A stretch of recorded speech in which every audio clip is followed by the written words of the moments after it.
But yeah, it's been working out good so far. I mean, the podcast has been fun, just kind of chatting with creatives and stuff. And especially in this time when everybody's just kind of like stir crazy and wants to have an outlet or something. Yeah, that's the crazy thing is like, that's how we'll go and take like a dog for a walk or whatever, and we'll run into a neighbor and we'll just sit there and talk for like 20 minutes. And you'll just be like talking and just like rambling on, just like because you're just having like a human contact. Yeah. Yeah. It's kind of funny.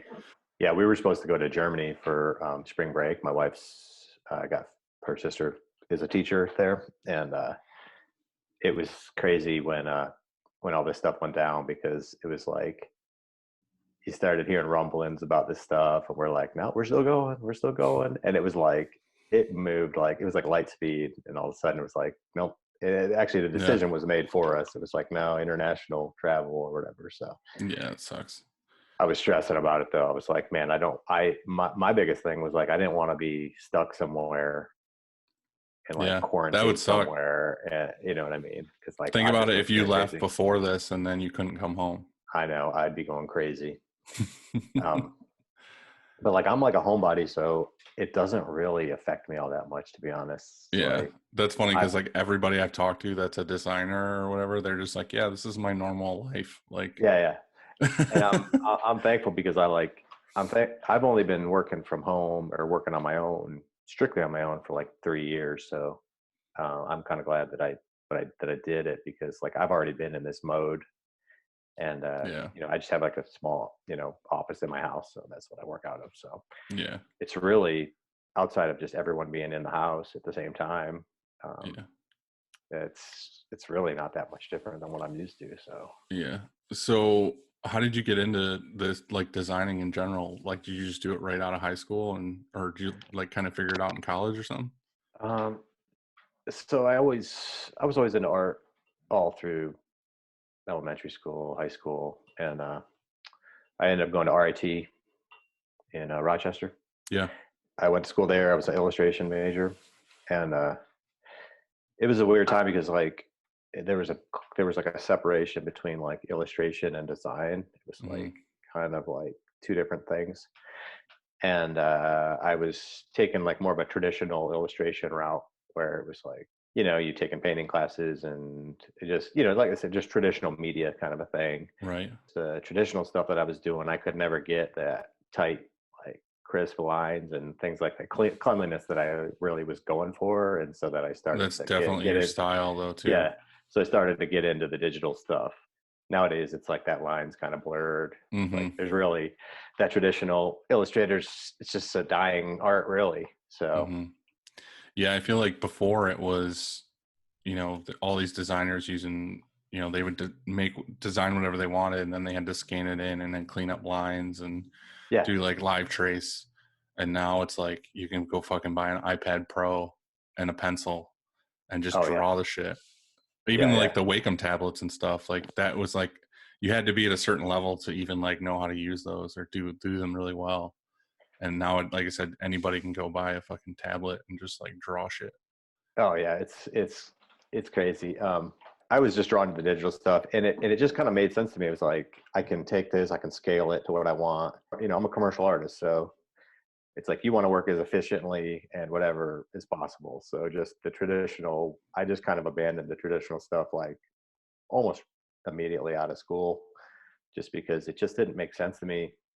Like I said, I just couldn't get that look that I was going for with the traditional media. You know, like you got like your Mike Giants and guys like that who work in with a Sharpie, and I'm just like, it's incredible the stuff that he's able to do.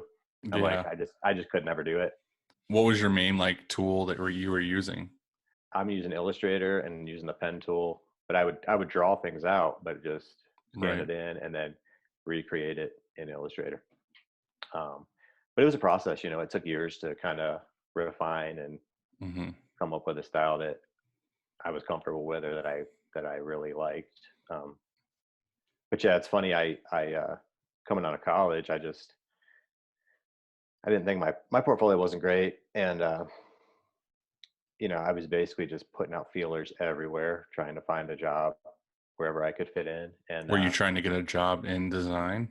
I was basically just trying to get a job as almost just try to get freelance jobs as an illustrator. That was sort Right. of my thing. I didn't really think it out. In school we had the option of doing like a double major, like a graphic design, illustration kind of a thing. And I don't think I didn't have the confidence. I didn't really understand what design was, to be honest with you.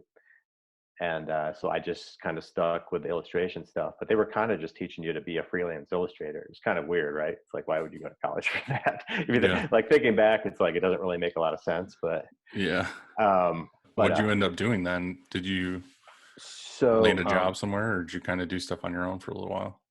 stayed with my parents for like the summer and I was just pumping out stuff. Like this was like, we're talking, my parents had like dial up internet. This is like, oh, this is a long time ago. So I would, they had these books that you could get at Barnes and Noble called it was basically like a directory of like art directors and things like that. And I created mailers, with like a bunch of illustrations and things from my portfolio. And I just sent them out to everybody, just trying to find, just trying to find a job anywhere. I didn't give a shit. I'd send them out to every state, every city, every whatever. I had a guy who responded, and it was like, they did NASCAR merchandising and stuff like that. So I was like, And they were in Charlotte. yeah. And I'm like, I don't know anything about racing. I was completely clueless. And so I was like, well, fuck it. I'll go down there and interview with them.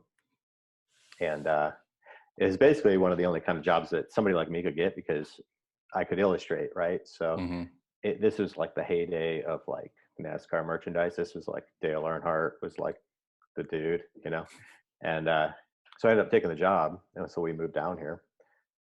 And the owner turned out to be a little bit of a sociopath, but It's always a good way to start it. yeah, it's it's hard because like looking back on it, it was like, you kind of have to experience those psychopaths. Oh yeah. Job, yeah. you know what I mean? But at the time I was like, what the fuck did I get myself into? I don't even know if he was like, I don't know if he was a cokehead or what, but he was just like a complete tyrant. But if you look at my work, you'd be like, how the fuck did he do NASCAR shit? Because it's like, yeah, it's like 12. No, I know exactly. It's like that 12 color, you have to illustrate a car, a face, there's some really obnoxious type. The funny thing is that we refer to like the presses that can do like, 16, 20, whatever colors. We always say the only time you ever need a press like that is if you're doing shirts for like NASCAR.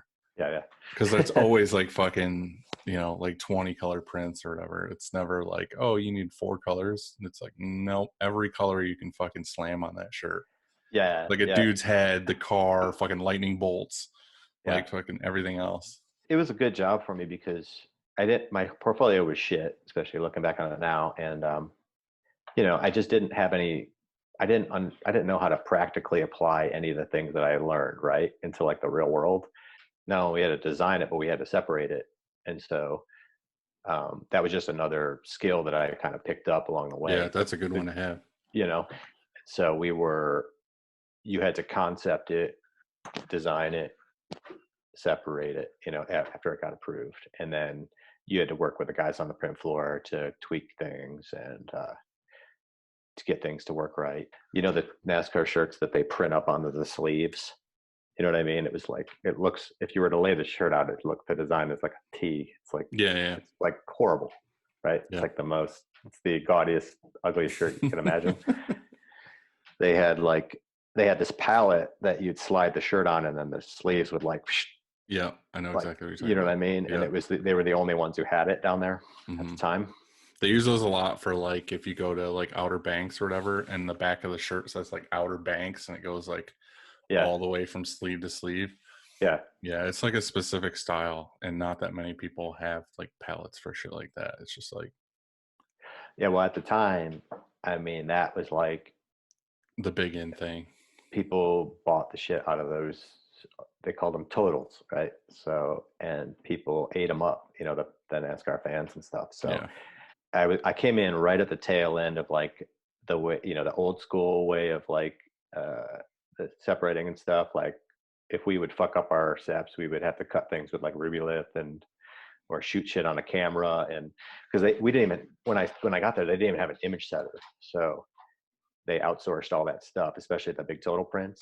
And you're talking like 12 colors, and sometimes all those like little contingency stickers on the cars, it's always like a different, it's like, I don't even know how many on the like front quarter panel. There's like all these random companies, Yeah, and yeah. we would have to like, to keep the colors down, you'd have to like mix colors to get a certain color and stuff. And then, they'd come back and go, now we changed out this company to this company, so you got to swap out the stickers. So Dude, we'd have to go into a dark room and like, shoot it and then run it through, cut it into the steps. It was just, it was like, it was like a nightmare. It'd take like all morning to do it, Yeah.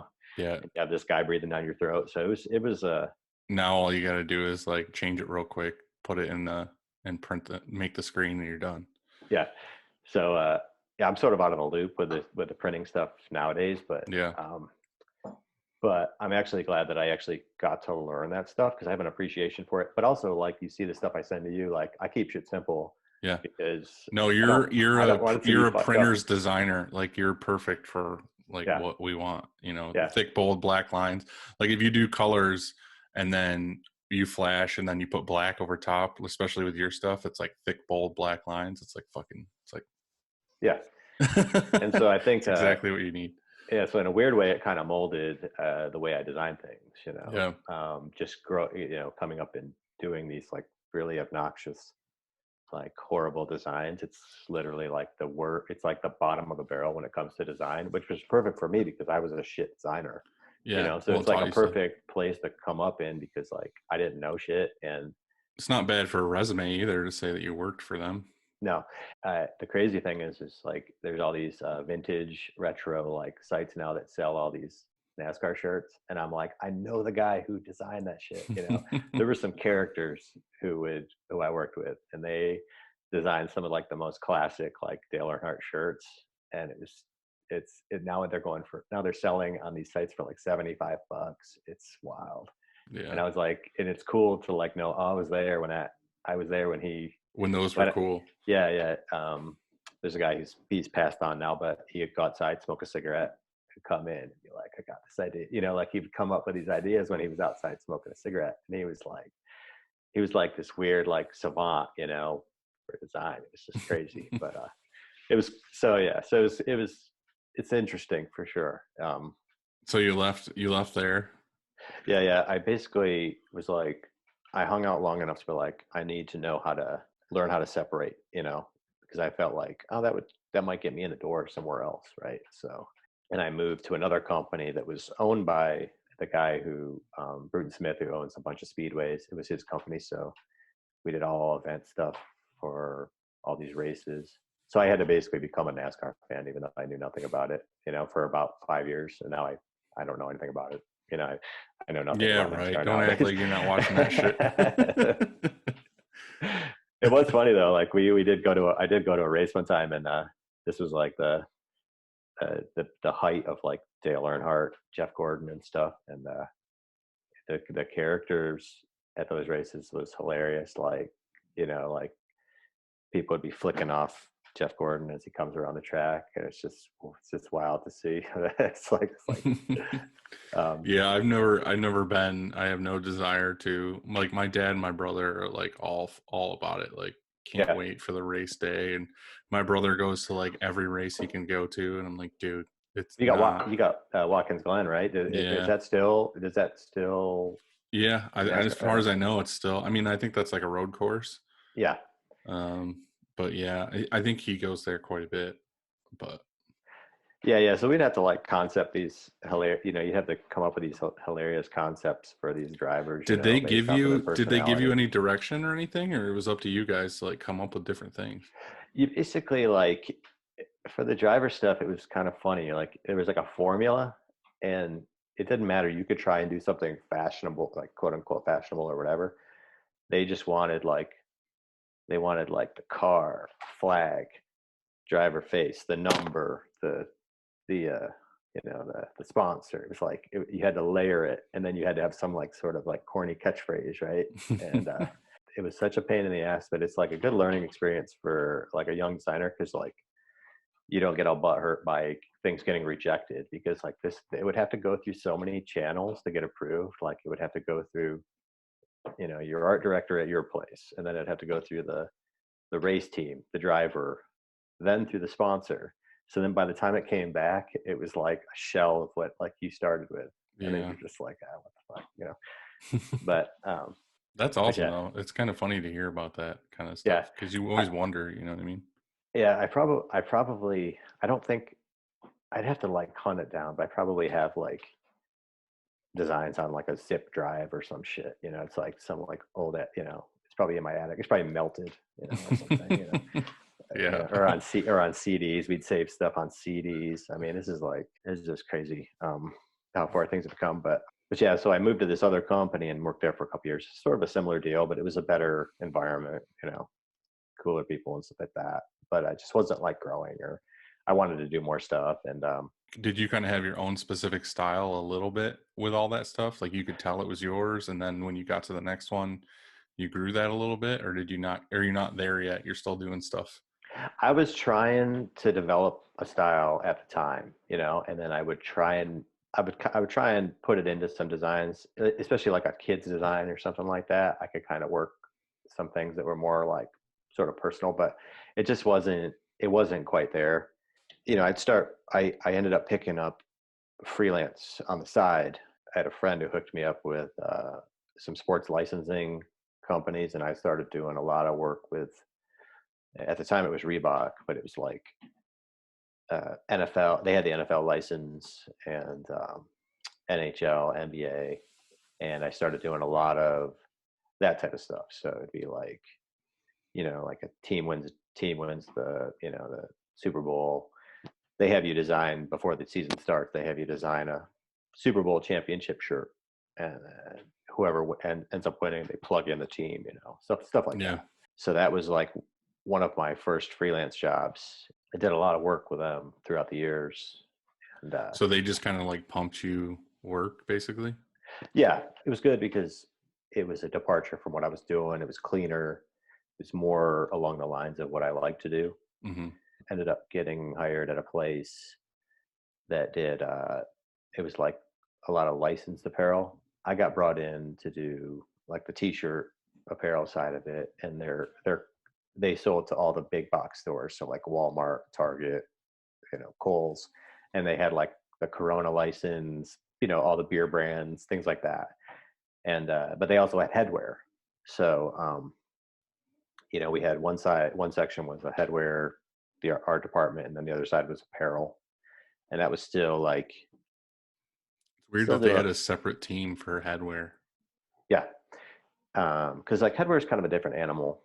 You kind of have to be like a special kind of psychopath to really like get into headwear. That was the last job I worked at, actually, but it was like, it went through a bunch of different changes. So I was an apparel designer there for a while. Then like, they had to cut a lot of people. It ended up being a headwear company again. So I learned the headwear side of things. So what's the difference with the headwear stuff? Just because you have to make things easier to like basically within that like 2.25 size? Well, it's not just designing the like the main graphic, like you got the patch on your hat. It's not just that. That's the fun part.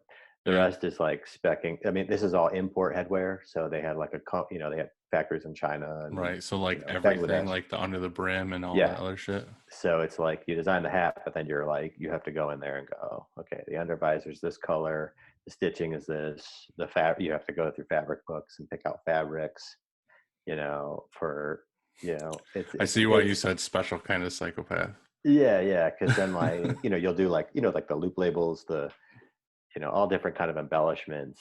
And it's like, it's super tedious, and there's an art to it for sure. People are really good at doing it. Yeah, it's not just like taking a Yupong hat and throwing a patch on the front. It's they're basically building the hat at the factory from the ground up. Yeah. So you're having to, and then you're having to get pricing on that. If the pricing doesn't work out, you got to go cheaper with this fabric. It's crazy. But that, like I said, that's like another thing that I'm kind of glad I learned, it kind of kept me, it, it kept me employed for years because I was able to do it, some So people. that was the last thing you did? Yeah. Yeah. And that company had kind of, because it had gone through different iterations, it had gotten, a bunch of people get laid off, and then it got bought out by another, how these companies go, so, and I ended up just leaving 3 years ago because it changed like ownership, and it just wasn't like, I was basically going to become a manager at that point, like like a traffic manager kind of a deal. And I'm like, I can't do this, putting presentations together and Doesn't sound going, like any fun at all. going to sales meetings at like a Walmart and stuff. I'm like, I'm not doing that. I hate flying. I'm like, I'm not doing this shit. So I was like, it was sort of a good time for me to go. But throughout this entire time, which was like 10 years, I was freelancing. So I was building. So I'd work, you know, Were you I'd doing all work. that stuff at like home at nights and weekends and stuff? Yeah.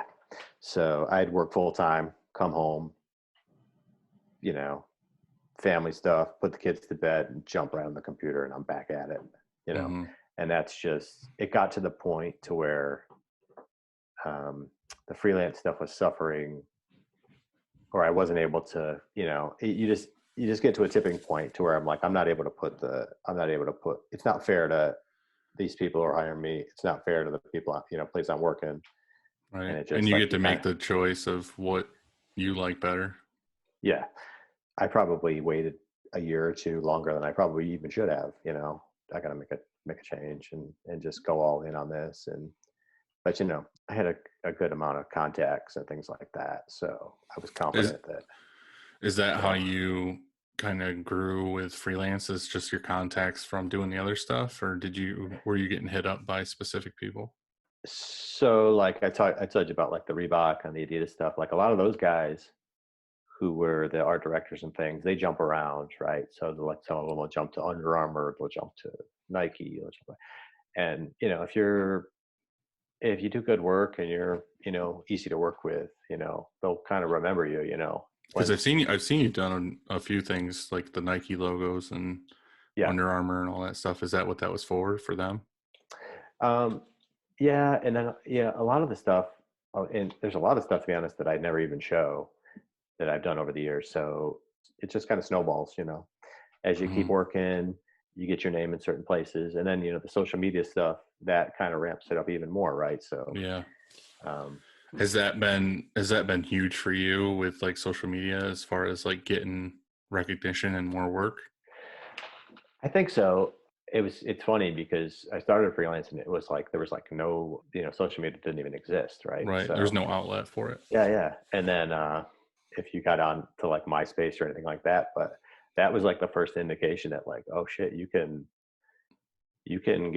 get work through this stuff. Yeah. Right. So MySpace started when I first started business. So it worked out perfectly where basically I was in a band and then MySpace started, and then it was kind of like, okay, cool. Like this is how you can get shows without going on forums. Because before MySpace, it was all forums. It was like, yeah, oh, local forums on shows and stuff. And then MySpace happened, and it was just like, oh shit, I can message people directly. yeah, And then it blew up from there. And then yeah, so basically like my company, my start in the industry was as soon as social media started. Like as soon as MySpace started is when I started. So it's kind of like where I've always gravitated towards. So like yeah, everything we do is like, let's talk about it, show it, do everything with social media. So it's when people yeah. ask like, do you get work from that? It's like, hell yeah, that's where I get most, if not all of my work from is from people seeing shit on social media. Yeah, I mean, it's just a matter of putting your shit out there, right? So, and not being afraid to do that. And I think before that, it definitely gave me more confidence once that ball started rolling. I mean, I was doing freelance. I was freelancing before that, but I was like, my two like freelance clients were like I said, like the sports licensing, and then I was like doing freelance illustration for like a Seventh-day Adventist like magazine. I was like illustrating articles It was the weirdest thing. But I don't know. It was one of those people. It's like I sent out mail. I mean, this is like 20 years ago, but like I sent out mailers and I got response, and they were like, "Can you illustrate this article?" And it's like some sort of article where they're like teaching some sort of lesson about something, and then there's some sort of Jesus talk. I don't even know. And I was like, okay, so I have to illustrate, So that was one of the ones you got back from the letters you sent out? yeah. But so that was like one of the pre-social media kind of deals. But yeah, so like the going back to the MySpace thing, I think that was kind of going right when my son was born, right? So I was sort of milling around on there, and do you know? Are you familiar with the band?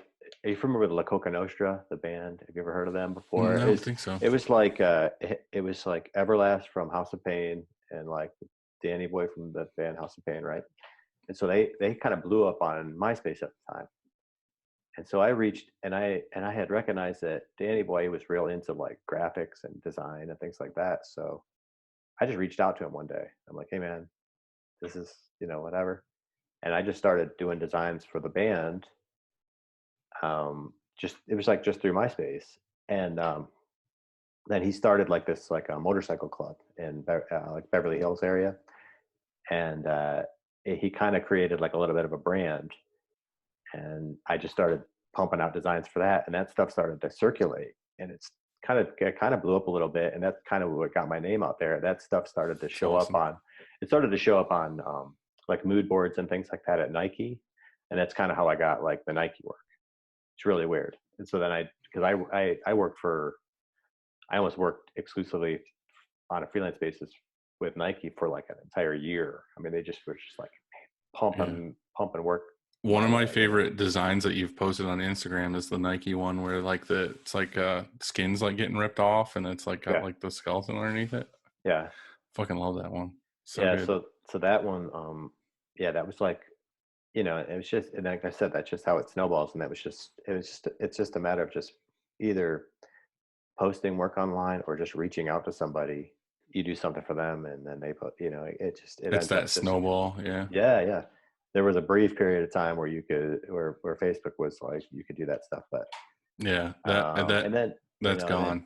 And then I use Instagram. It's sort of like a necessary evil at this point. I kind of just use it for stuff that's like that I can post like immediately, like work that I do, and I'm like the comedians, like the stuff for like Brendan Schaub and stuff like that. I'll post that stuff because it's like I'll post it as soon as he posts it, and it's normally within like a couple of days of me doing it. Mm-hmm. Where a lot of like these like clothing companies and things, they're on like a calendar, like an 8-month, 12-month calendar. And if I got to sign like an NDA or something like that, I can't post any of that work. So a lot of the stuff you're doing, you can't post or at all. Like you're not supposed to post it, or like a lot of times I'll just forget I even did it. And then and then all of a sudden I'll see it in a store or something, and I'll be like, oh shit, I remember it. It's like one of those things. 'Cause it's like some of these companies are so big that they like, it's not like they're going to reach out to you when they actually produce the shit. Right. Yeah. And half the time you don't even know if they're even going to produce it. Like I did like the branding for the King and the Sting podcast, and I think I posted it, and that ended up leading to a bunch of like a ton of work for the Players Tribune, which I did their podcast logo for it's a basketball podcast, did their logo, and then I'm on the 3rd season of doing illustrations for every episode. So it's like I said, it's like a necessary evil, right? Yeah, so you put it out there, and you don't know what it's going to lead to. It leads to a lot of bullshit too. I get a lot of DMs from people who want like a $20 logo, but you kind of just got to sift through that, and there's usually good stuff in there. So yeah, it's like for me, like I enjoy doing it still because like I said, that's kind of like what I've always done. But like for me, the biggest thing with the social media stuff is like chatting with you, or like hundreds of other printers that I talk to, like literally all day. For me, it's like fucking like how AIM used to be when we were like kids, where like you get on instant messenger and like talk to your friends about stuff. Yeah. And it's like that's all it is for me all day long. It's like in my DMs, like just talking to people, will be like, oh hey, I did this with this print or whatever, like what did you do, and like just going back and forth and keeping in contact. Yeah, I'll send you stuff just because I know that you're into it. So I'm like, Yeah. oh, here, check this out, because I can't share it for anyone else. So, Yeah. I mean, No, like, I love that shit. So yeah, keep sending. Yeah, it's like I've got a buddy who's a state trooper, and it's not through Instagram, but like he sends me shit all the time that's like at work that I probably should not be seeing. yeah. Like him busting somebody, he'll like fucking film it and then like send it to me. He's like, check this out. And it's just like, like, yeah, it's probably not for everybody, but That's funny. My brother's actually a state trooper. oh really? Yeah, Where's he at? Is he he's up in here? no, he works in Manhattan. So he's been working at like these COVID testing sites this whole time. That's crazy. Like security. Yes. That's It's like the wild. one place I would not want to be like a cop is in New York City. Yeah. I feel like that would be insane. Yeah. Well, he's pretty high up. So, he's doing a lot of, I think before all this bullshit, he's doing a lot of drug, stuff like that. And I think, I don't know, it's like investigative work or something, but that's why I texted him the one day and I'm like, I'm drawing pictures of the Ultimate Warrior today. So, we all got to do our part, I know that you're working at this COVID site, but we all got to do our part. yeah. Did, we're all in this together. Yeah. So Tom liked that thing that you made for him. I don't know if we can talk about it, but Oh yeah, I mean, sure. I think it'll probably come out this week because I'm sure he's going to strike when the iron's hot. But yeah. He's stoked on it. So like, do you pitch stuff often to people, or do you just kind of like wait for them to come to you? with him, it was just one of those things where I saw the video, and Right. I had that creative. I like, have his contact, and I was like, I got to do this, and I had it in my head, envision, and it just comes out exactly like. It's one of those like perfect things. Like that's the one thing I've learned to do over the years is like money aside, jobs aside, this stuff like that. It's like if something pops into your head and I can see it 100%, just do it because it'll work out. I don't know. Right. It just always works out. And it was just like one of those things. I was like, hey man, I saw that video that you posted. I'm like, I thought about maybe like a tea or something. I think this could work. And he was like, this is fucking brilliant. So I was like, hell yeah. It like made my day. But it was like, and I'm busy. I've got other shit going on, but I was like, fuck it, I gotta do this. I got this. Like I just get like I just get wild hair and I just do it, Yeah. No, I totally understand that. Like artists and stuff were sending him like shit that they made. Like obviously a lot of them were just like somebody made quickly in Photoshop or something, but yeah, he was posting those and then you sent me that one. And I was like, this one's fucking perfect. Like well, he has to do it. I think the difference too is like just from where I got my start, it's like everything works as like a t-shirt graphic.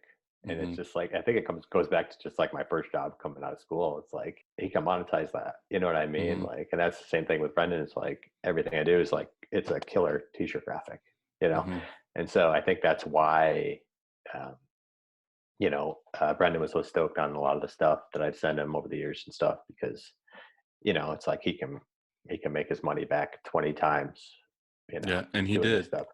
Yeah. Yeah, like you would make the art and then we would make, however many, like 200 something shirts for each event.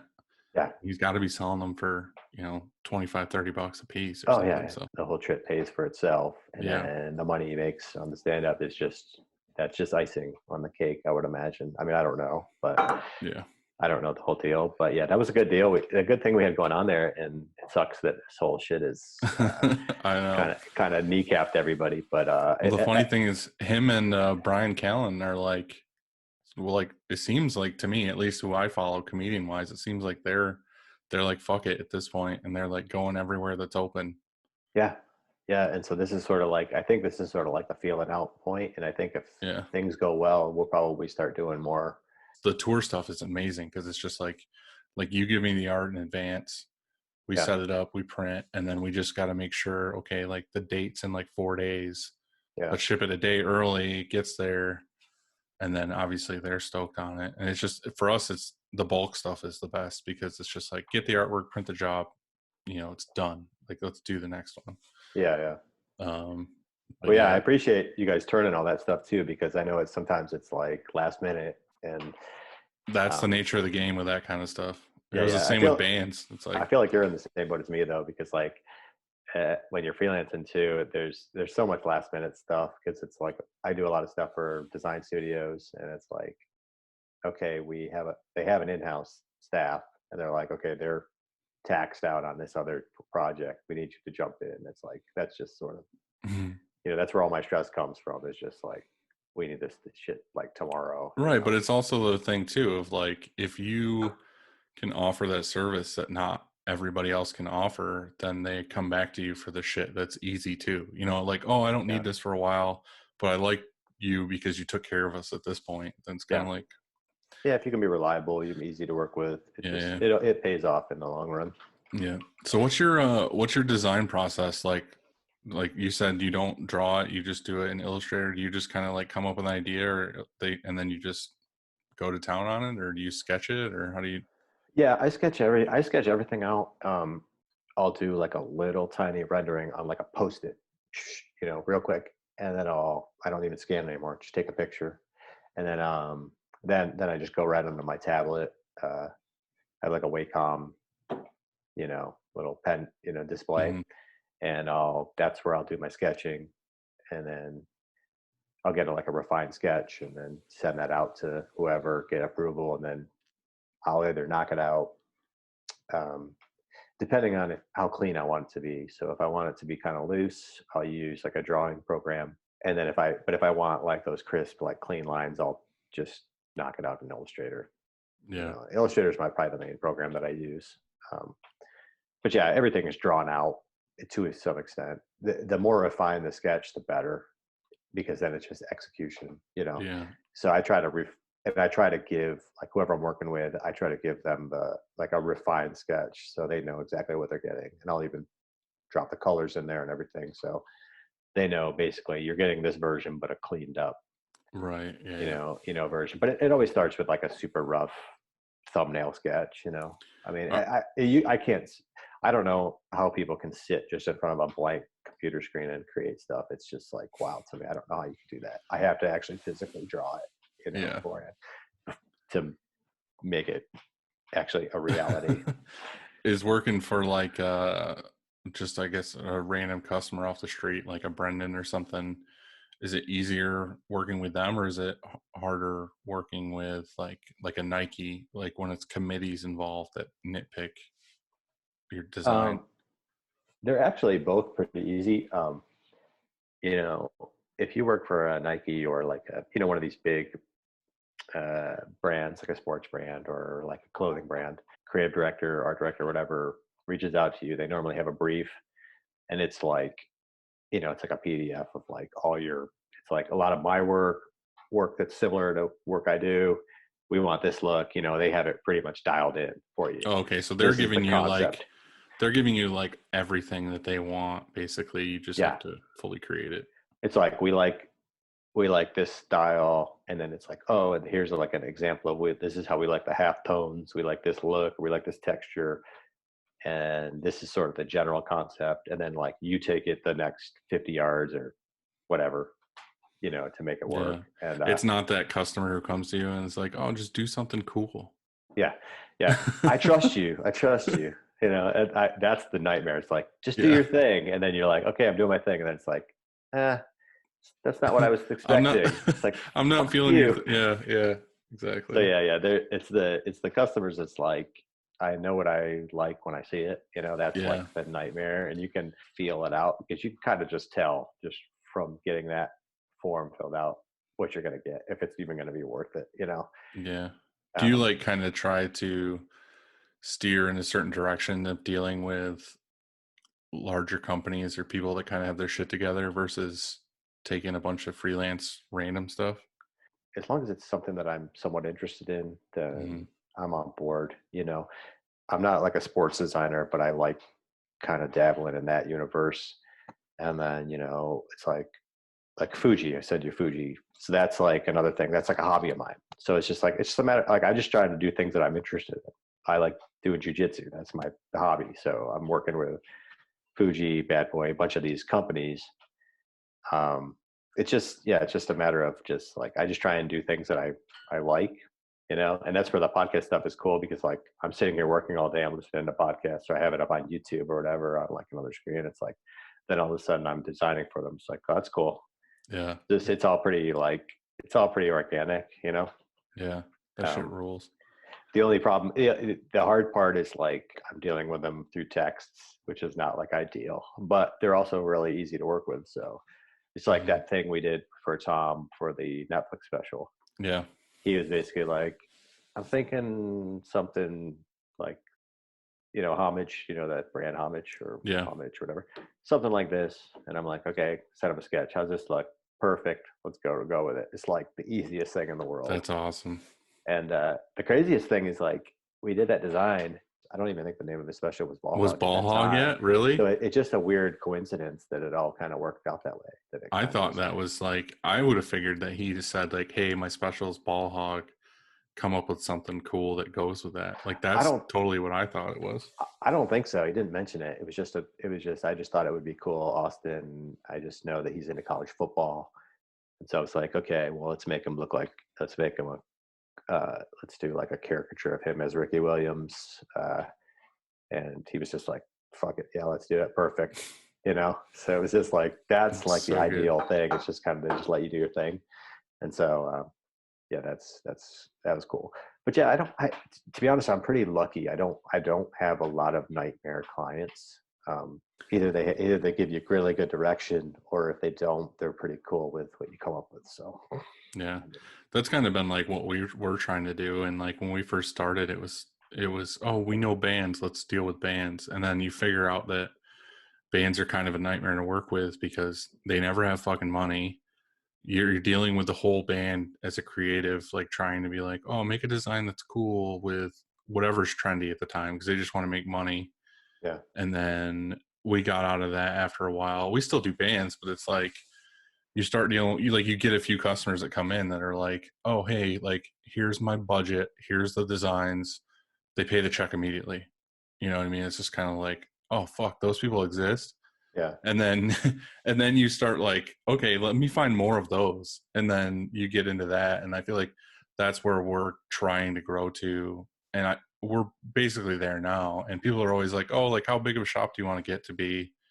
And it's like, well, I just want to have really awesome equipment that can do the best quality we can do, have the best staff I can have, and do nothing but clients like that.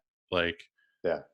Like the stuff from you and like the comic book shops and like all these people that have like awesome art, but they know exactly what they want and they have a budget and they just want to pay it and be done with it. Like that's what I want to do forever. Yeah. I don't want to do the, shit where it's always the guy who wants like the minimum quantity who will have like 55 emails deep before he even places the order.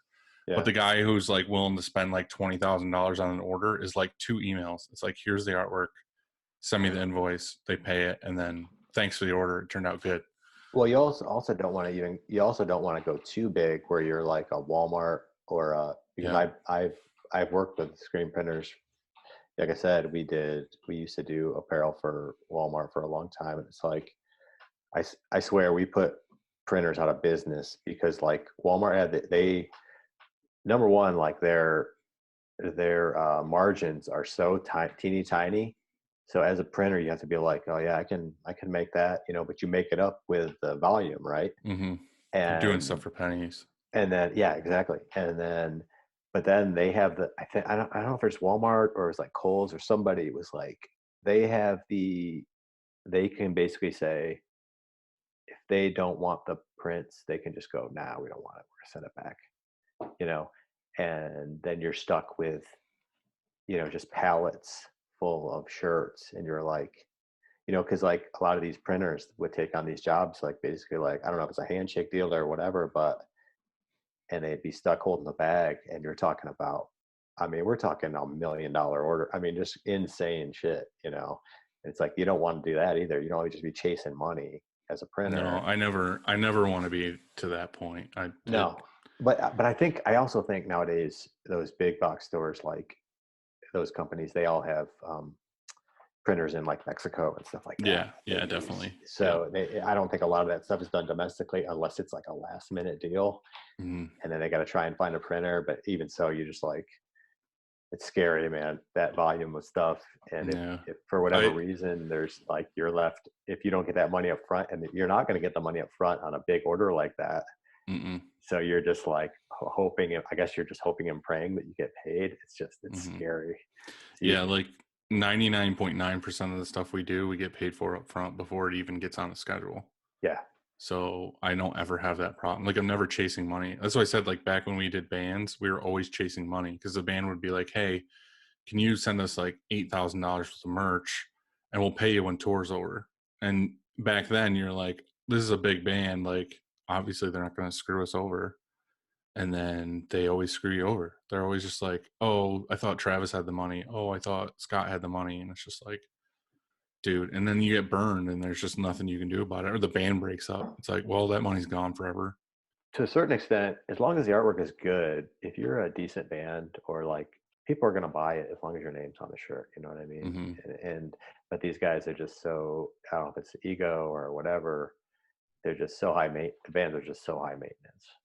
What's um up with the like the portraits you've been doing or posting on Instagram? Is that like a side thing, like a hobby thing for you and you just like it and you post it, or is it actually for something? those are for the Players Tribune. So is that It's a like a website. guest that's on or something and you make that? Yeah, so that's for Oh, okay, that it's makes sense. that podcast. It's called the Knuckleheads Podcast, and that's Yeah. like Quentin Richardson and Darius Miles.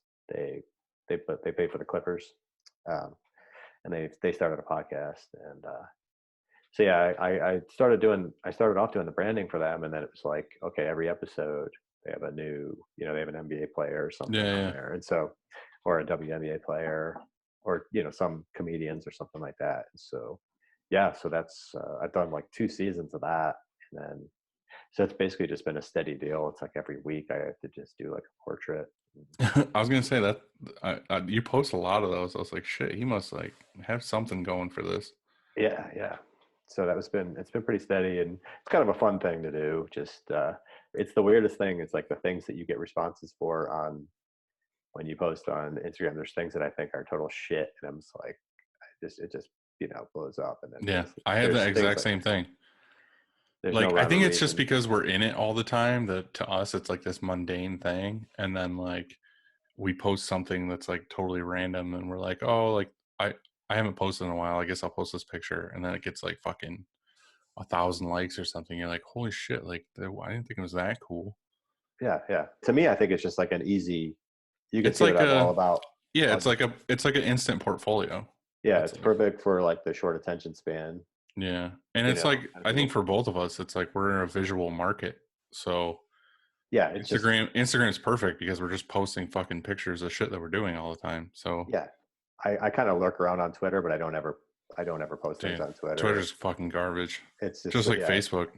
Oh yeah, I haven't it's used Facebook for anything. Like I used to do it where I would take something from Instagram and I would post it to Facebook, and then I would go back to Facebook and like retag people, retype it out, but use the same photo. And it's like I fucking gave up on that like 8, 9 months ago. I was yeah, just like, I never get business from Facebook ever. yeah, Facebook's the worst. It's like your aunt's going, oh, it's like a drawing, or I'm like having to hide like all my racist relatives and things like that. So I'm like, I can't do this anymore. I'm just gonna get off of it. Couple of years ago now, I ended up hitting up some guy on Instagram that was like a big contractor. Like he does like, builds these beautiful homes like from the ground up and stuff. And turns out he's like a big deal on social media. Like so I did like one thing for him and he like told everybody. And then like now we're kind of like one of the go-to shops for contractors to go to. Yeah. Like they need a whole new rebrand, they need all new merch, they need everything. And like we probably do like a couple contractors a day, every Wow. day of the week, like tons and tons. And it's like I never meant to have that be like one of our main niches. It just ended up like happening. It's the Yeah. same thing now with like comedians. I feel like we did Brendan and now we do like fucking 15. And it's Right. like I love it because it's like a whole new market, whole new set of people, and like you said, it's people that you were already watching or you were Yeah. already talking, like you looked up to. You'd be like, oh, cool. Like Tom, like I saw Tom like a long time ago, and I was like, man, I really like this guy's stand up. He's one of those guys that like I'll kind of like follow and like, and then we saw him in Syracuse at like the Funny Bone in the Syracuse Mall. Yeah. And there was like, you know, a smallish crowd or whatever. We saw him and we're like, oh, it's cool. And now he's like one of the fucking biggest comedians out there. Yeah. Yeah. My And wife it's and like, I, that's like our, before all this shit happened, there's like our very, like when we do like a date night or something, that's what we do. We have the Comedy Zone here and we'll go there and just like laugh our asses off. yeah, I've seen Tom, we saw Tom there twice, and I've seen like David Tell, Jim Norton, like yeah. Joey Diaz, like all the big like names. And the last time was like after I did that graphic for Tom, he came in, but he did a theater here, so we went and saw him at the theater. But yeah, it's wild.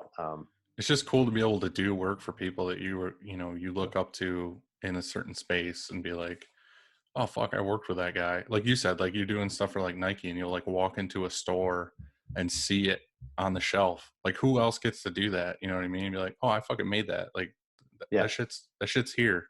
yeah, yeah. It's I definitely fucking have had awesome. that experience before with like I went to a Nike store and it was like the entire capsule was like uh, there was t-shirts and then there was actual shoes and stuff. I helped like do the graphics that were on the actual, like it was like Katie's and it was, I think it was at the time it was Katie's, Kobe's, and LeBron's, and it's pretty cool to like be able to like walk into a store and do that. Of course, like it's funny, like it doesn't matter how cool the shit you do, your kids just don't even bat an They eye. don't give a shit Like at I all. don't give a fucking shit.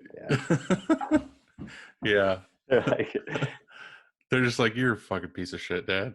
It's like that one you just did for Tom. Like he might get that, and then you don't know, you might get like a ton more work from that because people will be like, oh fuck, that's a perfect yeah, depiction of that it's the thing. most absurd thing I think I've ever done, and the greatest thing also.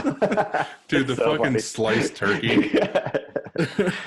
It's so when you absurd. sent it to me, I couldn't tell what it was at first. And I was like, what the fuck is that? And I like zoomed in and I saw it was like fucking turkey slices. And I was like, Yeah, oh, yeah. okay. I can't wait. How often do you get like ripped off? Like do people try to, steal designs from you, or you see them? It's happened a lot. It's weird. It's everyone's really cool, and they'll send me when somebody does that. They'll be like, "Hey, man, check this out. Somebody is taking your stuff." They think if you post it on Instagram, it's like public domain or something, so they can just rip it off. But it happened a lot in the past. I haven't noticed anything recently, but I actually was and I going through Instagram the other day and I saw a design and I liked it because I thought it was yours. And then I looked up at the name and it wasn't you. And I was like, oh shit. Like, um, the problem is a lot of these people are overseas, like and Indonesia. yeah, it's hard to really follow up on it. I mean, I had like big companies like Vans like totally rip me off, and I understand how it can happen because you'll have like a art director that doesn't have a lot of morals or something. Will send a thing to a designer or send like send them an example of somebody's work, and then they'll just totally rip it off or something. Like I can see how it can get through the channels and actually get produced.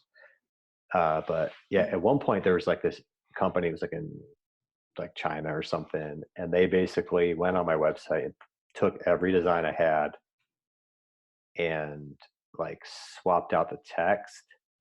It was really weird. I mean, it happens. It'll happen a lot, but I don't. Is there really anything you can do, honestly, other than send them a message and be like, hey, take that shit down? Yeah, hey, knock it off. There is, but you have to. I But think is you it have to. worth it though? Like I know there's probably a thing you can do, but is it actually? It's like suing somebody over something. It's like, is it worth me paying the fees to like get them to shut shit down? Or Yeah, I listened to this like podcast of a guy who trademarks all of his work, and he basically takes like a year's worth of work or more. He creates like a book, right, of all of his work, and then he trademarks the book. And then so basically everything that's in this book is trademarked. And then when he finds something that's for sale, like that, you have to go through a whole like process. So like say if like a big company rips you off and they're printing art that you did and it's in the store, you have to like, at least this is what I got from from this podcast I listened to. It's like you have to make sure that you have to buy the actual physical product so you can prove that it actually is being sold. and then but you already have to have your shit trademark. It's hard. It's hard for me because it's like I'm cranking out so much shit, right? Yeah. And so it's like, Is that why a lot of designers make books? it probably is actually. That's funny that you say that. Because like one of Because the then, designers I like is Lincoln, and they yeah, always come out with those fucking logo books. yeah, it's probably why they do it, because I I mean, it think makes sense because they sell them as like, you know, because they sell like a ton of branded stuff. Like obviously, like I have that yeah. patch on my hat and stuff, but it's kind of like I just like what they're doing. But they always make these books, and I'm like, that's really cool because I like their art, but I don't know if I'll buy the book because like I'm just gonna flip through a book of their logos. But Hmm. it makes total sense now that you say that. Like if they put everything in a book and they trademark the book or whatever, then everything that's in it is. Yeah, and that's what was my understanding of the whole deal, is like everything that's in that book is kind of trademarked, and that's because it's hard to really trademark every little individual piece of art that you do. Mhm. It's just like, I mean, it's just I don't know how you would even do it. You were saying that you listen to podcasts while you design. Is that like a normal thing? Like you listen to music or podcasts, or do you watch shows while you're designing? Yeah, so I don't watch too much show. I basically just like have a monitor set aside for like YouTube. I feel like I watch way more YouTube nowadays than I watch actual TV. Oh yeah, hell yeah. It's hard to watch shows because I just, because you're working, so I'm just like, you're basically listening to a show and kind of Yeah. glancing over to it. Yeah. So I can't listen to a lot of music when I'm like trying to like concept and stuff. But if I'm Oh, really? if I'm like executing on something, then you can put, when it's all just kind of, Do you need like quiet while you're just trying to actually like think of what you're trying to do? I I I need like podcasts are perfect because it's like a conversation. It's like background noise.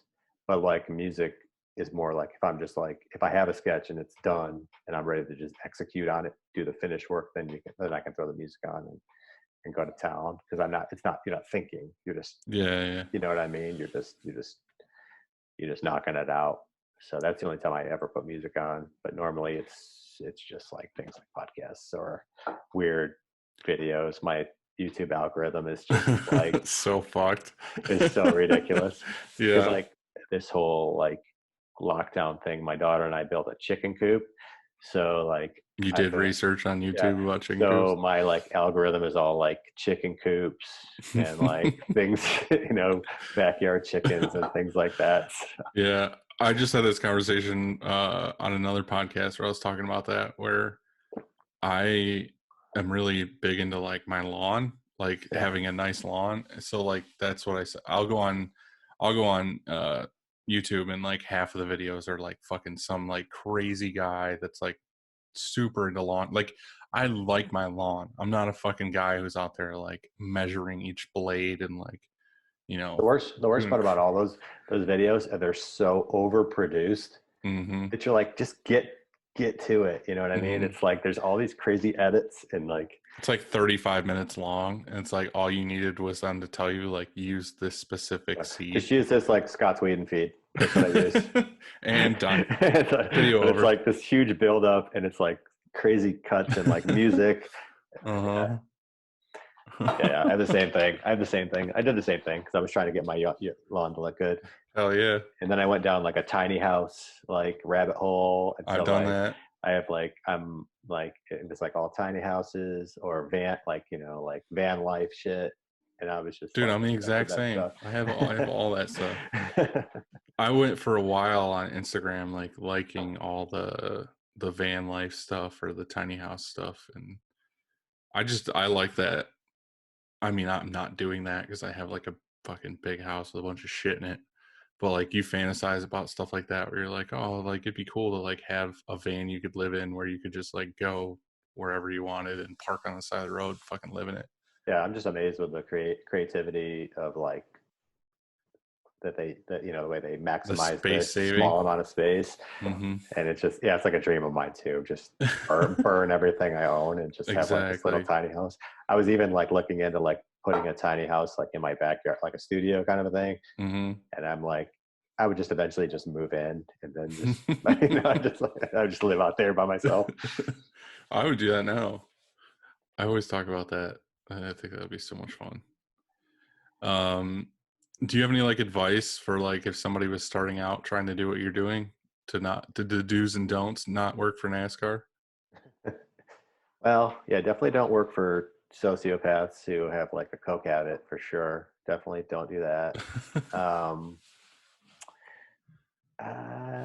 Geez, I don't know. It's hard, man. There's no blueprint to what Yeah. we Well, do, a lot and of it, that's I feel like you just got to be like, well, stick to it. yeah, exactly. I don't think I'm doing everything right, but none of the work I'm doing is boring. It's Right. fun, so you just kind of follow, follow your interests. It took a while for me to kind of figure that out, um, and I worked a lot of as an in-house artist in a lot of places, and it's just this isn't the type of industry to just like sit there and clock in and clock out. Right. If you're not excited about it, then don't even do it. So I don't know. It's hard for me to give advice. I'm not. It's I feel like it's one of those things like the same with my business is it's kind of you have to be passionate about it. It has to be yeah. something you love and something you want to do because if you were trying to do what I'm doing and you didn't care about it and you were just trying to make money, you would have fucking quit so long ago. Oh yeah. I mean, and that's the cool thing about working with you, and you have I can tell that you have an appreciation for like design and art, and it probably makes your world better when you're printing cool stuff. 100%. Yeah. I've worked with the bad side of screen printing. The majority of the screen printers I've worked with over the years are just total pieces of shit. So it's like cool Yeah. and refreshing to like meet people that are like actually excited about shit that you do, and like, Yeah. Dude, uh, there's stuff where like we'll get like something from you or if like another designer or anybody like you don't even know the designer sometimes like customer just gives you artwork. It's just so cool that literally some of the guys from the office, like the art guy that does the SEPs and all these other people will like come out and watch it being printed on yeah. press or like we When you print the want to make, first one and bring it in and we all like ooh and ah over it. And it's like yeah, that fucking shit is awesome. Like that's yeah. what's so fun And you want because to make it's it, yeah, you want to make it look good, right? You want to yeah. make it look Well, good. the thing is too is it's not none of it's an exact science. It's like squeegee pressures and inks and like dot Yeah, gain and like how did you do the steps? Like, is there like a dropout or halftone or whatever? And it's like when you put all those things together and you actually do like a first test print and it comes out fucking flawless, like you exactly wanted. It's like that hallelujah moment where it's like yeah, everybody gets stoked and then everybody's mood is like so much better. So it's like that drug of like let's fucking do shit like that all day every day. Let's not just yeah, do that like once a month. Let's try to do as much of that as possible. So that's why like I'll fucking bend over backwards for you because I want your fucking artwork. yeah. I want to But print your shit. yeah, but I also understand there's on the flip side, you got to keep the presses moving, and I Yeah. understand that. But I've dealt with so many printers down here that it's just like it doesn't matter what the artwork looks like. They just want to keep the thing. They just want to get it on and off. Yeah. And it's like you'll call out colors, and they'll be like, "Yeah, that's what I put in there." And they're real. In reality, they're pulling a bucket off the shelf Mm-hmm. that there's like, yeah, it's red. It's like close enough to like. It's like they have no sense of like Yeah. anything, and they lie about the colors they're using. Yeah. I'm There's a like, lot of that. Like we did you mix Pantone that color? Yeah, everything. yeah. And I'm Every like, single color gets a Pantone and then we record it and then we use it next time. There are a lot of shops that do that. They just have like 14 colors. They're yeah, like, I dealt with it for years. It was like, no, we use what you called out. I'm like, and they really just grabbed something off the shelf that they thought looked close the and best just dubbed part it with in. that is it's never just blue. Like they have a name, like they make their own chart. They're like, this is Arctic Blast, and this is Yeah. like fucking, Oh yeah. flamingo pink, and it's like, dude, just it's fucking pink. So Yeah. it's like anything that's in the pink vein, like roughly pink, it's that pink every Oh time. yeah. Oh yeah. I mean, that was like my life for like 10 years. It's like dealing with these guys and fighting with them, and it's like Yeah, yeah, they just did not care. They just didn't care. They're just doing the job, and they want yeah, to go home. yeah. And so that's why like I appreciate that you guys are like, you're I can tell that you're into stuff, and it's Well, if you're gonna it's do it, refreshing to yeah, deal with a print if you're like gonna do it every day and you're gonna make it your life, why not fucking make it awesome? That's oh yeah, kind of like totally. my whole thing without all of this. Yeah, It's totally. like I literally want to make a business. Well, I made a business, but like I want the business to be where I can go and enjoy it all day long. And everybody I employ are like, we become like a family and friends, and we do shit together. Like we all ride motorcycles together, or we'll grill on Wednesdays, or we'll go to the movies on Thursdays. And it's like, we're literally in this business to print awesome shit to make sure we have money to pay our bills, but also to do more fun shit. Yeah. So it's like, that's the whole goal for this, is to keep it spinning to where we can keep doing fun stuff every day. And you're not even doing anything local? Just you pretty much. We definitely do a bunch of local stuff, but I don't ever hunt for it. It comes in just because you're there. Like we've been there for 10 years now. So like there's a lot of stuff, like people know who we are, and a lot of it is like the cool, like breweries and stuff like that are fun to do. But yeah, most of the stuff we do is national. It's like I said, everything we get, we order in, UPS drops off, and then UPS picks up at the end of the day. So yeah. what are the best places for people to check you out at? Instagram is it. Yeah, Instagram's the main thing. I mean, I just because like it's so easy to update and upload stuff that I just drop things on there all the time. And well, I can't tell anybody to go to your website because you told us that you haven't updated the fucking thing in how long? Yeah, you can go. I mean, you can go to it. There's some stuff up there that maybe people haven't seen. There's enough stuff on there. You can check out my website too. Yeah. It's just Well, Instagram's just everything is my name. Is the website ZachShuta.com? Yeah, Zach Shuta or Zach Shuta Inc. I'm due for a pretty big overhaul on my stuff, but at the same time, I need to reach out and find out if it's cool if I post stuff. As long as they get there. As long as I'm staying busy, and I don't really give a shit how they can find me. But yeah, man, that's basically it, man. I'm pretty easy to find. Well, sweet. Yeah. Well, hey, dude, I appreciate you doing this with me. It was fun for sure. Yeah. Sorry, I hope I didn't ramble too much. No, you're good. And that's maybe the best. We could do it again. Yeah, that's the best part about editing is I can just edit it all up. Yeah, just cut out like 50% of what I said. And well, the funny thing is a lot of these podcasts I've been doing with people is we ended up talking for like 2 hours or more. You know what I mean? Just like bullshitting about stuff. And I don't want to be like Joe Rogan where there's fucking podcasts that are like 3 hours long. Yeah. So I've been trying to keep them all within like 50 minutes or so. Yeah. So like we've been talking for almost 2 hours. Holy shit. So I'll have to cut almost an hour out of it. You had Matt on. Matt Prada. Yeah. We both got involved in this project for the Washington Capitals. Yeah. Last year. Do you remember seeing that? No, but I know that Matt does a lot of stuff with that. He did a big, it was like a mural thing, but I don't do murals because it was like him, it was Matt, it was a couple other really good guys. And, but mine was basically just printed on like a big giant, like vinyl banner that was put on a wall in Baltimore. I don't even know why I got pulled in because I'm in Charlotte, not in Baltimore or Washington, but I was just working as an extension for this guy, Pat, who has a studio, who I work with a lot in Baltimore. But I just thought it's weird. It's just weird. It's just another example of like small world stuff. Small world, man. And his shit is so killer. I didn't even know he had his own I just thought he did murals. I didn't realize he had his own design studio. Dude, the crazy thing is like, and I don't know if you listen to the whole thing with me and Matt, but like I've known Matt for like 12 years, almost 13 years now.